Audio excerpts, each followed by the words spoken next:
is the new radio.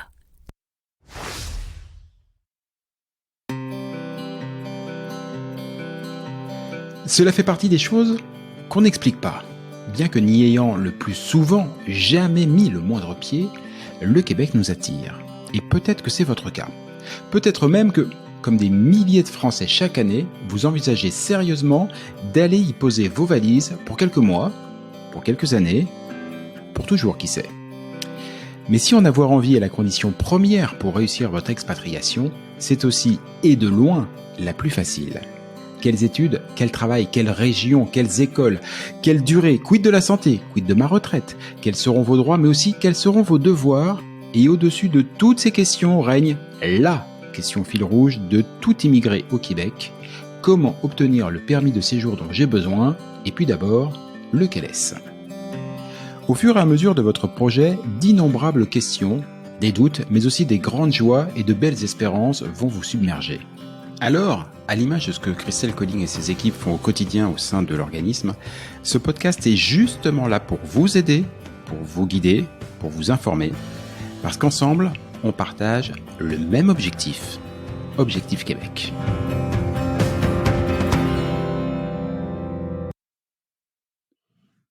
Salut Christelle. Bonjour Jean-Michel. Christelle, c'est déjà la deuxième fois qu'on enregistre ensemble, mais c'est aujourd'hui le tout premier numéro d'Objectif Québec, le podcast. Et je voulais te dire quand même que je suis vraiment fier et heureux de vivre cette aventure audio avec toi. Oui, écoute, moi je peux juste te dire que je suis très très enthousiaste comme une rentrée des classes. C'est exactement ça. Et dans cette rentrée des classes, à chaque nouvel épisode, on va s'atteler ensemble à répondre à une question. Une question que celles et ceux qui souhaitent partir vivre au Québec se posent. D'ailleurs, s'ils se la posent pas, c'est une question à laquelle ils devraient se la poser. Franchement. Mais avant de rentrer dans les méandres de l'immigration à la sauce québécoise, il me semble que ce serait quand même bien de faire un peu les présentations. De poser le tableau, comme on dit. Avant d'être un podcast, Objectif Québec, c'est d'abord et avant tout un organisme qui facilite la réussite des projets d'immigration vers le Québec. Un organisme dont tu es la fondatrice et la directrice générale. Et ça me pose une question, Christelle, c'est quoi ton histoire avec le Québec ? Mon histoire avec le Québec, en fait, elle est un petit peu la même histoire que tous les expatriés, c'est-à-dire qu'à un moment donné, j'ai envie d'aller vivre au Québec et comme tout le monde, je savais pas trop pourquoi il y avait cette attirance vers le Québec. Je le dis toujours, certainement parce que les Québécois sont les meilleurs communicants au monde. Donc j'avais cette envie-là dans les années 1995 à peu près, et on avait décidé de partir, et puis la vie après a fait que ça s'est pas produit, puis Objectif Québec n'existait pas, donc c'était déjà compliqué.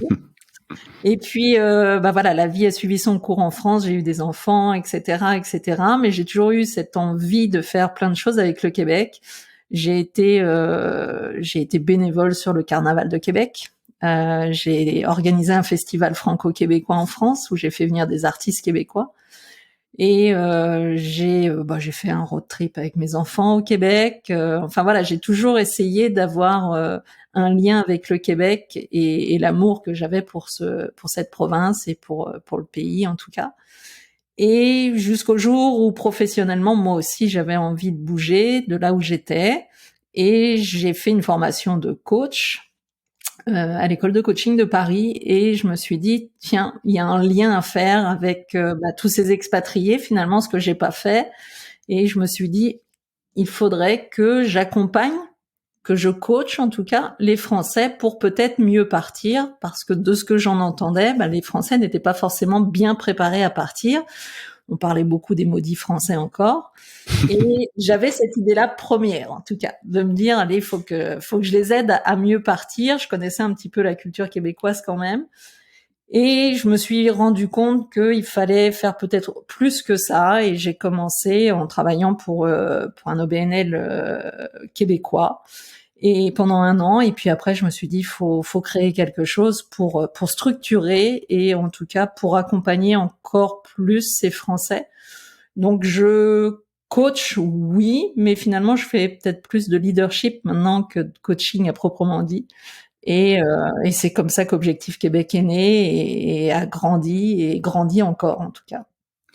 C'est étonnant parce que Quand on pense au Québec, on se dit que c'est une immigration qui semble peut-être un peu plus simple qu'une autre, parce qu'on y parle français, parce que la province a été fondée par des Français. On parle souvent de nos voisins québécois, même si eux parlent encore de moins en moins des maudits français. On a vraiment besoin d'accompagnement pour immigrer au Québec? Oui, réellement, sincèrement et profondément, oui, oui, oui, oui. Je le vois, j'en étais convaincue et à la limite, ça serait ceux qui ont été accompagnés qui pourront en parler le plus, c'est certain.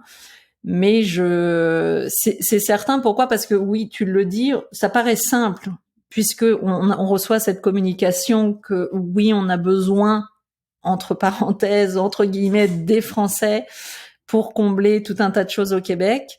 Et de l'autre, c'est pas simple. Pourquoi? Parce qu'il y a l'immigration. Il n'y a pas que l'Atlantique entre les deux. Il y a vraiment l'immigration qui est compliquée, qui est une partie politique, et ça rentre dans le projet d'immigration. Donc oui, on a l'envie de partir. Oui, le Québec a des besoins, mais il y a une politique d'immigration qui est mise en place à 2 niveaux en plus.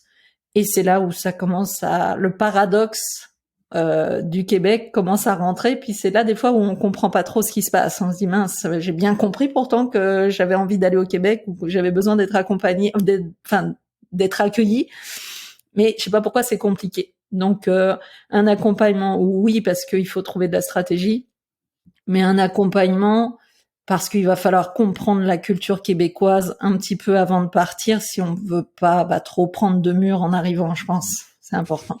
Et justement, pour pas prendre de mur, qu'est-ce qui, selon toi, fait qu'un projet d'immigration échoue? Et à l'inverse, quelles sont les clés pour qu'un projet d'immigration réussisse et apporte joie, bonheur et allégresse aux immigrants? Il pourrait y avoir plusieurs facteurs. Qui fait qu'une personne ou une famille échoue? Je pense ça serait de justement tomber dans cet enthousiasme, de se dire c'est super, tiens, j'ai peut-être réussi à prendre une porte toute seule, à partir, c'est bon, j'y suis. Et justement, on oubliait que c'est un pays à part entière et qu'on a affaire à des Nord-Américains avant tout, qui sont pas français ni européens. Et je pense que l'enthousiasme des grands espaces et de la communication qu'on reçoit, si on s'arrête là, je pense que sincèrement, ça peut être quelque chose qui nous revienne très tôt, de se dire la désillusion. La désillusion, souvent, elle est là parce qu'on s'est pas assez préparé. Parce que si tu te prépares bien, finalement, t'as prévu des choses sur lesquelles il fallait travailler, t'as anticipé, donc t'as peut-être moins de désillusion. Mais l'enthousiasme sans préparation, je pense que ça fait partie de l'échec. Après, il n'y a pas que ça. Il y a aussi après le manque de la famille qui peut faire partie de l'échec. Mais c'est essentiellement la préparation, parce que je pense que quand on est bien préparé, quand on sait déjà un petit peu ce qui nous attend, quand on comprend la posture qu'il va falloir adopter avant d'arriver sur le terrain, la manière dont il faut communiquer, la manière dont les Québécois fonctionnent, je pense que déjà on a gagné plusieurs mois qui par principe vont être moins durs. Les mois de travail se font en France ici. Donc on travaille, on change de posture, on prend le temps qu'il faut. C'est semble-t-il moins dur que si on arrive et que on s'aperçoit dans une conversation qu'on a été trop loin. C'est difficile de revenir en arrière.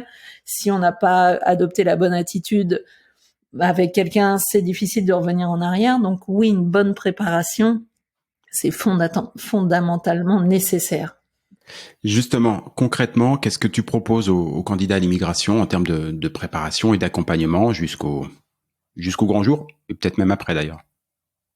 Alors moi, ce qui me semblait important, ce qui n'existe absolument pas, ni sur le territoire français, ni sur le territoire québécois, c'est ce premier rendez-vous, cette première consultation qu'on offre gratuitement, là aussi.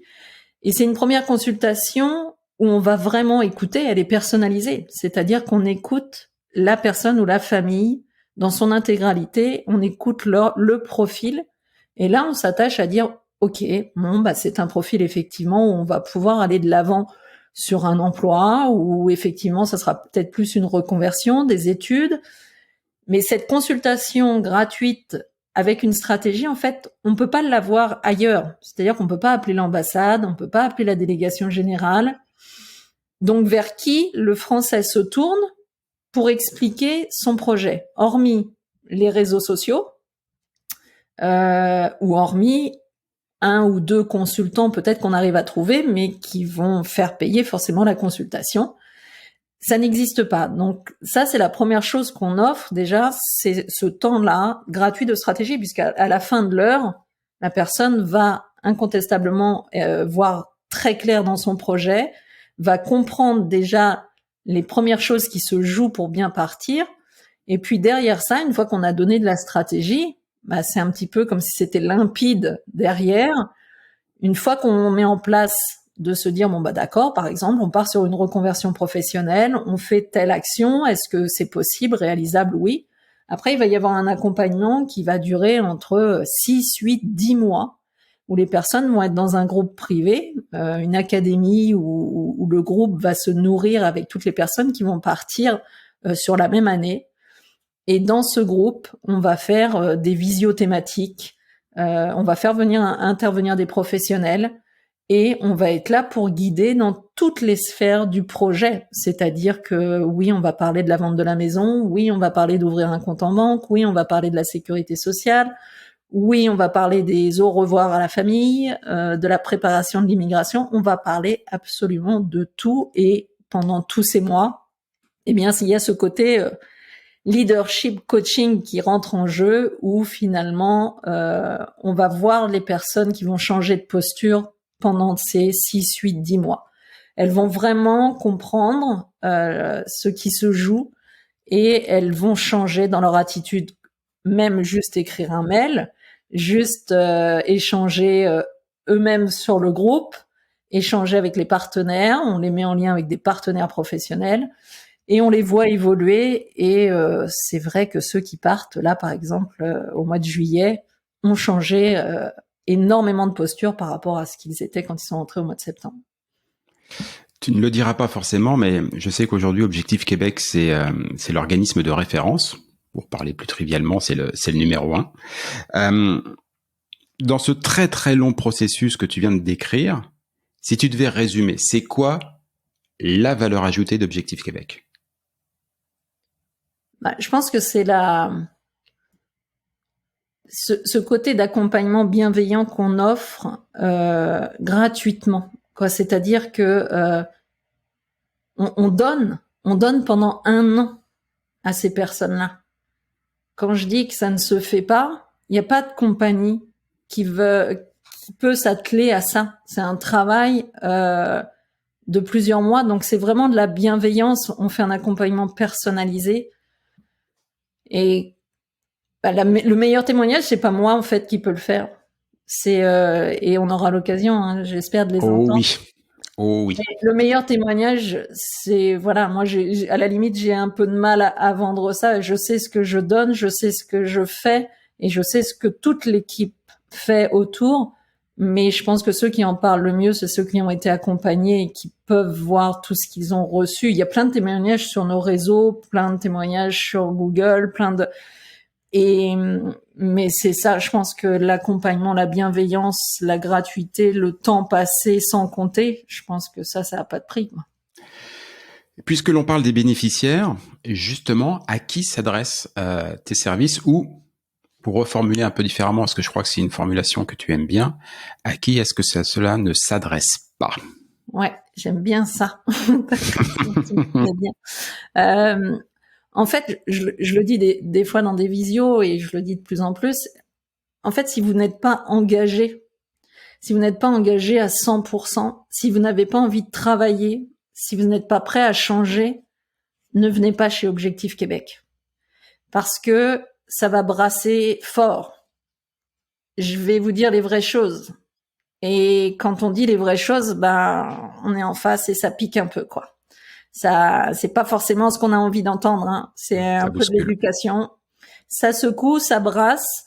Donc, quelqu'un qui serait fermé, quelqu'un qui manquerait d'humilité, qui a pas envie de travailler sur lui, et qui va pas travailler fort, qui va pas être engagé. Quand je parle d'engagement, c'est travailler fort, c'est-à-dire que nous, on va être engagé réellement. Moi, je vais être engagé à 110%.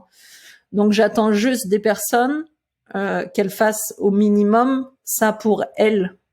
Et je le dis, on n'accompagne que les personnes engagées. Donc, si vous ne l'êtes pas, bah, c'est pas très grave. C'est parce que vous avez besoin peut-être de personnes ou besoin de quelqu'un d'autre ou d'un autre organisme, mais pas d'Objectif Québec en tout cas.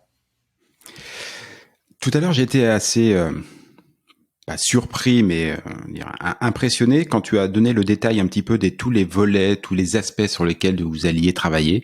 Tu parlais d'ouvrir un compte bancaire, de dire au revoir à la famille, enfin des choses hyper pratiques, mais absolument fondamentales.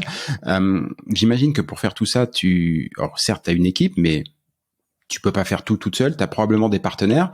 Est-ce que c'est le cas? Et si oui, quels sont-ils? Oui, on a des partenaires, énormément de partenaires. Finalement, c'est vrai que quand on demande Objectif Québec, oui, en tant qu'Objectif Québec, on n'est pas tant que ça.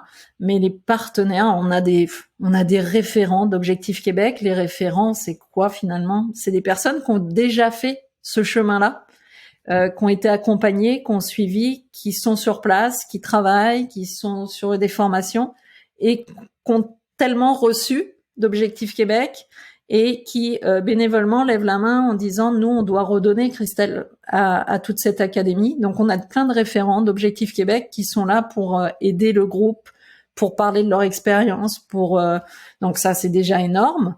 On a des partenaires dans, j'ai envie de dire, presque tous les domaines, et c'est là aussi où on travaille très fort pour les Français qu'on accompagne en fait, parce que c'est des partenaires professionnels reconnus sur le territoire québécois, donc ils sont pas encore connus pour les personnes qui partent, mais nous on travaille fort pour ça, c'est-à-dire qu'ils partagent nos valeurs.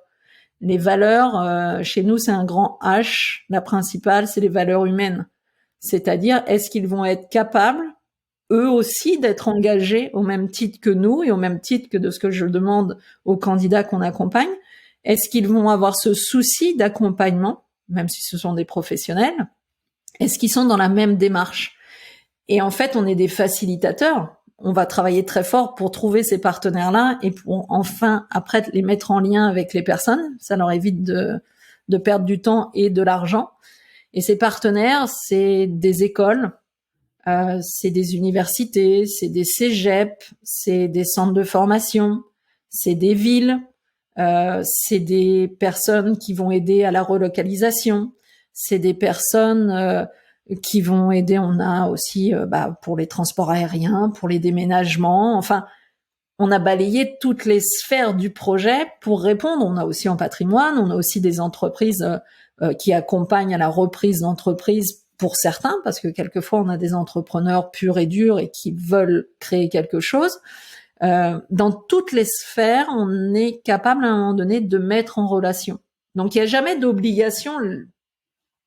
On va jamais vous mettre en relation avec des partenaires dont vous n'auriez pas besoin, mais à tout moment, on va vous mettre en relation avec le bon partenaire. Et puis on a aussi un partenaire qui est très important pour nous, c'est notre avocate. On n'est bien sûr pas nous-mêmes, et moi je suis pas moi-même habilitée à parler d'immigration, et pour les raisons qu'on a évoquées tout à l'heure, il est indispensable qu'on ait cette avocate-là qui réponde aux questions et à toutes les problématiques différentes de chacun. Et voilà, il peut y avoir aussi un accompagnement avec cette avocate-là. Tous ces partenaires, en tout cas quelques-uns d'entre eux, on aura aussi l'occasion, je pense, de les entendre au fur et à mesure des nombreux épisodes qui s'en viennent. Christelle, j'ai une dernière question. Tu y as un petit peu répondu, mais je vais y revenir quand même parce que j'aimerais qu'on soit bien précis dessus. Et pour cette question, tu me permettras de prendre ma casquette d'immigrant, parce que je l'ai pas précisé, mais il se trouve que moi aussi j'ai fait le grand saut et que je vis depuis 2 ans maintenant en banlieue de Montréal. Au Québec, la moindre démarche administrative est payante. Et mine de rien, faut en faire pas mal, ce qui fait que ça chiffre pas mal. Pour celui ou celle qui, afin de se donner toutes les chances de réussir, souhaite bénéficier de ton accompagnement, de l'accompagnement d'Objectif Québec, combien est-ce que ça va lui coûter en plus? Oui, ça c'est une très bonne question, Jean-Michel, parce qu'évidemment elle revient et puis elle est bien légitime de savoir là où on s'embarque. Alors, moi, je dis toujours que notre accompagnement de base, c'est vraiment le socle, et il arrive, c'est très rare, mais il arrive qu'il y a quelques personnes qui disent, nous, on va s'arrêter là sur cet accompagnement-là parce que ça nous a apporté suffisamment. Et c'est correct parce que je pense que par rapport à tout ce qu'on donne, ça aide suffisamment déjà pour partir. Mais ils comprennent aussi très vite que il peut y avoir des pièces maîtresses. Moi, il y a une notion très importante que je leur dis dès le début. Vous allez être, c'est pour ça que je parlais d'engagement, hein, j'y tiens beaucoup, je suis entrepreneur, tu l'as été. Je leur dis toujours, vous allez prendre une casquette d'entrepreneur, même si vous êtes peut-être salarié, et là, vous êtes en train de prendre une casquette d'entrepreneur. Vous êtes en train de vous dessiner comme avec un projet familial, souvent, parce qu'on accompagne énormément de familles. Et donc, quand on a un projet familial et qu'on est une famille de 3, 4, 5, eh ben, je suis désolée, mais c'est comme si on créait une petite entreprise et le projet, c'est le projet d'une petite entreprise. Donc, qu'est-ce qu'on fait? Et n'importe quel entrepreneur, qu'est-ce qu'il fait quand il crée son entreprise? Bah oui, il a l'idée de partir, il a l'idée de partir avec sa famille. Mais s'il veut réussir, et des fois, c'est là où la notion, elle n'est pas encore bien claire pour certains, on réussit que si on est bien encadré et si on s'entoure de professionnels. Et c'est là où on intervient. C'est-à-dire que oui, on peut partir avec tout ce socle qu'on apporte, mais la valeur ajoutée va être avec peut-être les partenaires. À un moment donné, quand je parle par exemple d'une famille et que je dis oui, la consultation chez un avocat, c'est important parce que ça va vous sécuriser vraiment, et que peut-être que rechercher un logement avant d'arriver, c'est bien de se faire accompagner par un professionnel. Les autres points, j'ai envie de te dire, ça peut se faire seul. Mais il y a certains professionnels, c'est important de les avoir pour travailler. Donc après, ça dépend des services de chacun. Mais tu prends une consultation chez l'avocate d'1 heure, par exemple, et puis tu vas être accompagné pendant 30 jours derrière. Ça va être environ 300 €. Et tu peux déjà te débrouiller à faire tes démarches seul. Si tu as envie d'être accompagnée et qu'elle fasse tes démarches, bah ça peut monter plus parce qu'elle va intégralement faire toutes les démarches. Et là, bon, il faudrait voir suivant le parcours de chacun, mais ça peut être 2000, 3000, 3500 $. Et puis après, tu peux, si on parlait de relocalisation, bah quelqu'un qui se fait accompagner parce que tu as quelqu'un sur place qui va chercher des logements, qui va signer le contrat, qui va faire toutes les démarches à ta place, ça peut coûter aussi 1500, 2000 €. Tout le reste, il y a pas mal de choses que tu peux faire tout seul.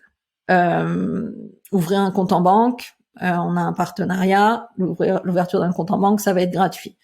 On a un partenariat avec les avions pour les billets d'avion. Vous avez des tarifs avantageux. Donc tout ça, tu as raison, faut le quantifier quand même. Un billet d'avion, par personne, ouais. Quand on part au mois de juillet-août, c'est sûr qu'on en a peut-être tout de suite pour 800, 900 € par personne parce que c'est en plein été.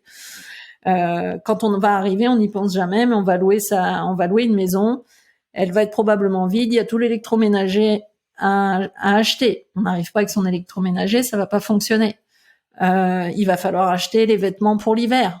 Donc ça, oui, ça, comme tu dis, c'est peut-être 300 par-ci, 300 par-là, et puis finalement, on se rend compte que ça monte vite.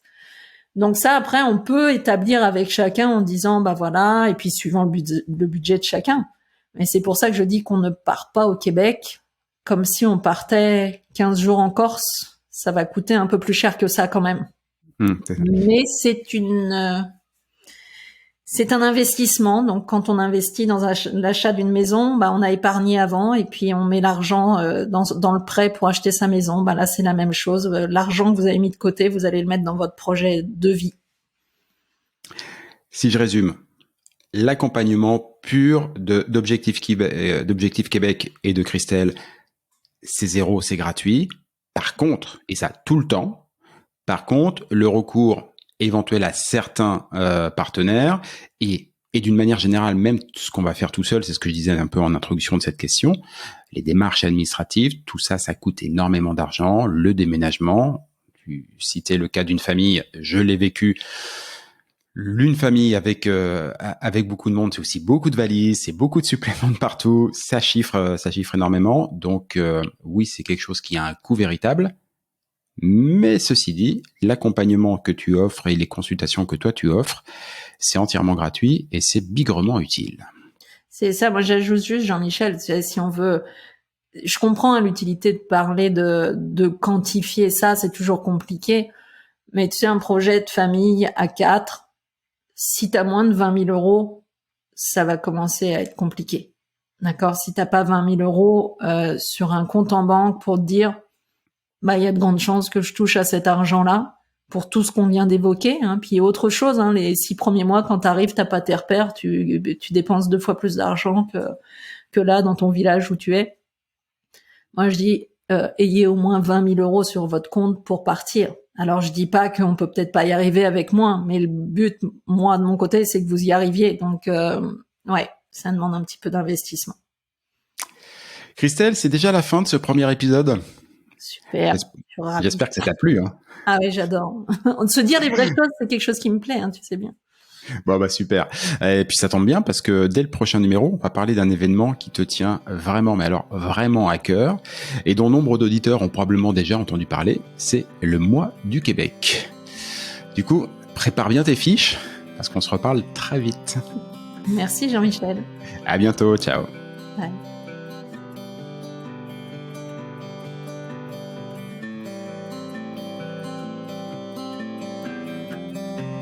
Objectif Québec, le podcast, c'est fini pour aujourd'hui.